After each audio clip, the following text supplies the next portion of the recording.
Here is a Hyundai Sonata. Before we get started though, let me give a quick shout out to Naya Motors Inc. for letting us use the car today to film the videos. They are a used car dealer here in Ottawa, Canada. Check out the link in description for their entire inventory. Let's go ahead and open the passenger side door. Now we need to open up the glove box over there. Now in order to get to the filter, we need to get the glove box out of the way. For that, first off, go ahead, grab that dampener arm, pull it out like that. And now let's push it in to get it out of the way. Now we need to get those two circular locking tabs out. So push the glove box in, twist it left, and out it comes.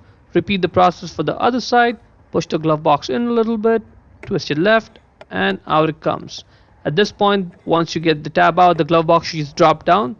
Now press down on the clip there, get the cover out. Now only when it's at an angle, you'll be able to get it out from that one tab on the left side. Yep, that's good. Grab the filter. You can put one finger underneath there and use that to slide the filter out.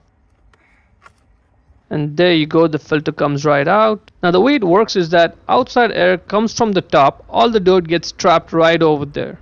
And then the bottom side is the clean side, that's where the clean air goes into the car from. There should also be an arrow on the filter indicating the airflow direction, top to bottom. Now when you're putting the new filter back in, I'm just going to put this filter back in for now and replace it later on. Now when you're putting the new filter back in, you need to make sure that it slides in all the way. If it does not slide in, if it's sticking out, just get it out, turn it 90 degrees and then put it in. Because see, it looks like it's a square, but it's actually a rectangle. Like one side is slightly longer than the other one. So if you don't put it in correctly, it's going to stick out. That is looking good now.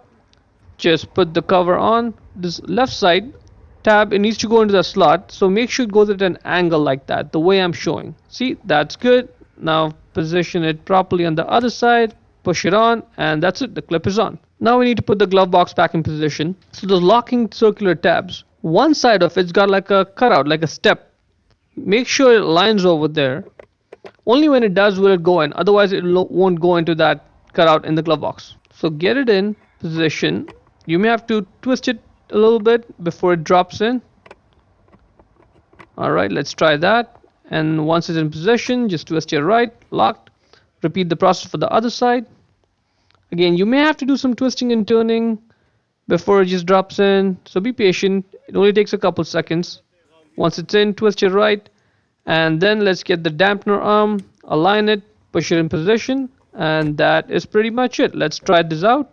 The glove box is working fine. Hope you found the video useful.